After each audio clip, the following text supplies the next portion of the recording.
Hello friends, welcome back to composite. আজকের এই পর্বে স্কেচআপ 3D মডেলকে কিভাবে অটোক্যাড 2D-তে কনভার্ট করা যায় সেই বিষয়টা আমরা আলোচনা করব। তো টিউটোরিয়াল শুরু করার আগে আমি একটু বলে নিই, কম্পোজিট সিভিল ইঞ্জিনিয়ারিং সার্ভিস এই চ্যানেলটাতে আমি এখন পর্যন্ত টোটাল 230টা ভিডিও আপলোড করেছি। আপনি ভিডিও ট্যাবের আন্ডারে এসে যাবতীয় ভিডিও দেখতে পারেন, অথবা আপনি যদি চান প্লেলিস্ট অনুযায়ী ভিডিওগুলো দেখতে সেটাও পারবেন। আমি SketchUp, structural engineering, ETABS, AutoCAD, even interview question related বেশ কিছু এপিসোড আপনাদের জন্য তৈরি করেছে।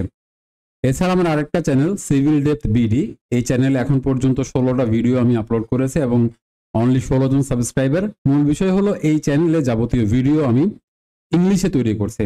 তো যাদের ইংলিশে টিউটোরিয়াল প্রয়োজন তারা এই চ্যানেলটা সাবস্ক্রাইব করতে পারেন এবং ভিডিওগুলো এখান থেকে দেখতে পারেন।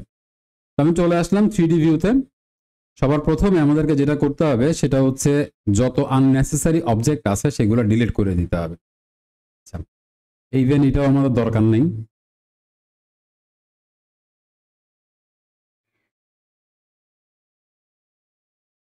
আচ্ছা, এখন আমি ফ্রন্ট হিসেবে এই সাইডের ভিউটা, অর্থাৎ যেদিক থেকে এন্ট্রি সেদিকে আমি ফ্রন্ট ভিউটা চাচ্ছি। এখান থেকে আননেসেসারি যে সমস্ত লাইন থাকবে সেগুলো আপনি ডিলিট করে দেবেন, অথবা আপনি চাইলে এগুলা অটোক্যাডে যাওয়ার পরেও কি করতে পারেন, মডিফাই করতে পারেন। আমি কিছু কাজ করে দেখাচ্ছি। আমি এগুলো বাদ দিয়ে দিলাম। এখানেও সিমিলার বিষয়টা।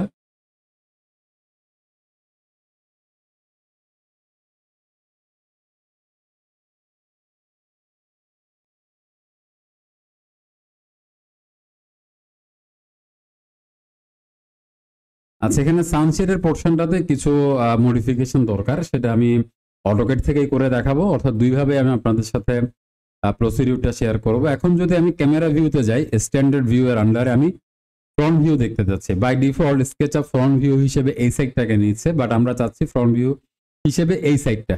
তো আমি কি করব, অবজেক্টটা পুরো একসাথে সিলেক্ট করব, রোটেট টুলে যাব। এখানে এসে আমি অবজেক্টটাকে 180-তে রোটেট করব। রোটেট করার পর আমি আবার চলে যাব ক্যামেরাতে। ক্যামেরা থেকে আমি চলে যাচ্ছি স্ট্যান্ডার্ড ভিউ, ফ্রন্ট। ওকে, এবার সে ফ্রন্ট হিসেবে এটাকে নিচ্ছে।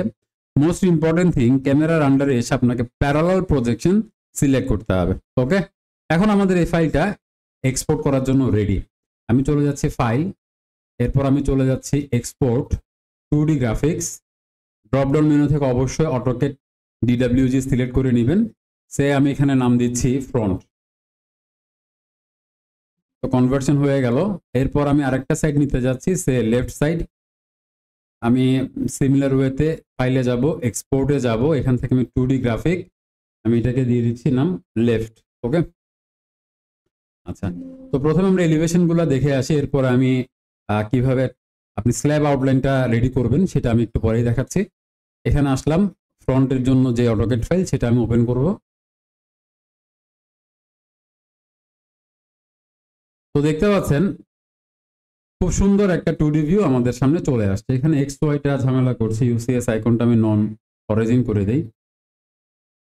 ওকে, খুব সুন্দর একটা 2D ভিউ দেখতে পাচ্ছি। এই যে একটু আগে বলেছিলাম সাউন্ডশেডের এই পোর্শনগুলো আমি মডিফাই করতে যাচ্ছি, আমি বলেছিলাম এটা আমি অটোক্যাডে আসলে করব এই মডিফিকেশনটা। আচ্ছা, আমি এখন যেটা দেখবো সেটা হচ্ছে এটা কি স্কেচআপে যেমনটা ছিল ডাইমেনশন গুলো ঠিক তেমনটা এখানে দেখাচ্ছে কিনা, এটা আমরা একটু ক্রস চেক করব। এই জন্য প্রথমে আমি ইউনিট সেট করছি। আমি এখান থেকে নিয়ে নিচ্ছি আর্কিটেকচারাল প্রেসিশন, এটা নিচ্ছি 1/16 ইঞ্চিস। এখানে ইঞ্চিস, ওকেতে ক্লিক করলাম। Dimension style, D enter. মডিফাইতে যাব, টেক্সটের হাইট প্রথমে আমি এখানে 5 ইঞ্চি দেই বোঝার সুবিধার্থে।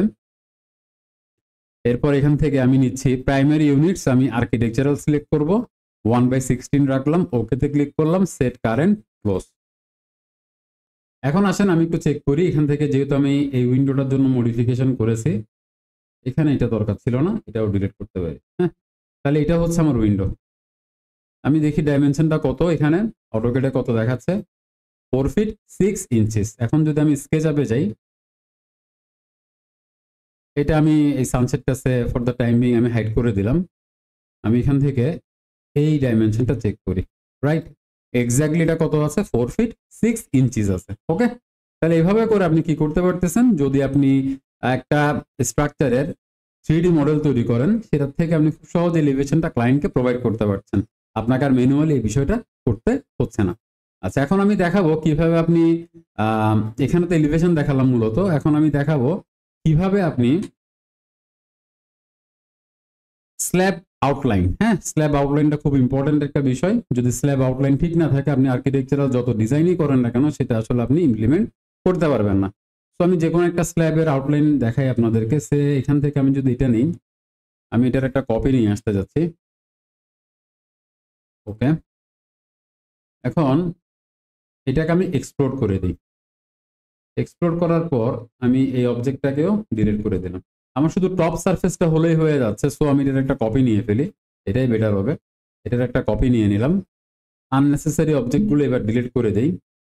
আমি একটা বিষয় খেয়াল রাখবেন, আপনার স্কেচআপের মূল ফাইলটা যেন নিশ্চয়ই গুগল ড্রাইভে বা অন্য কোনো সেফ জায়গায় আপনি সেভ করে রাখেন।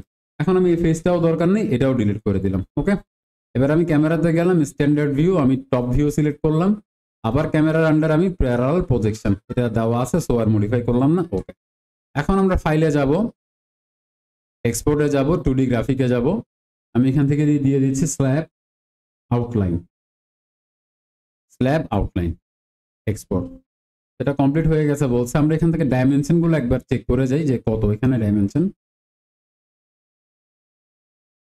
ওকে, প্রায় 1 ফিট 5 ইঞ্চির মতো প্রায় এটা এখানে আছে। কত?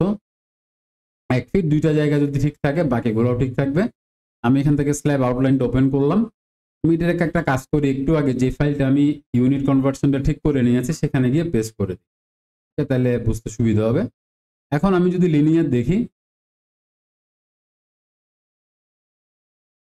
সিমিলার, হ্যাঁ কোনো রকমের কোনো ভেরিয়েশন নেই, যেমনটা আমি স্কেচআপে পেয়েছিলাম ঠিক সেম জিনিসটাই কোথায় পাচ্ছি, এখানে অটোকেডেও পাচ্ছি। তো স্ল্যাব আউটলাইনটা খুব ইম্পর্টেন্ট একটা বিষয়। আপনারা যারা প্র্যাকটিক্যালি কাজ করেছেন অবশ্যই বুঝতে পারবেন। আর্কিটেকচারের বিউটিটা ফুটিয়ে তুলতে হলে আপনাকে অবশ্যই স্ল্যাব আউটলাইনটা ঠিক মতো মিলাতে হবে। তো যাই হোক, আজকে আমরা দেখেছি কিভাবে অটোকেড 2D ড্রয়িং আমরা তৈরি করতে পারি স্কেচআপ 3D মডেল থেকে। আজকের পর্বে এতটুকুই, দেখা হবে আগামী পর্বে। ভালো থাকবেন, ধন্যবাদ।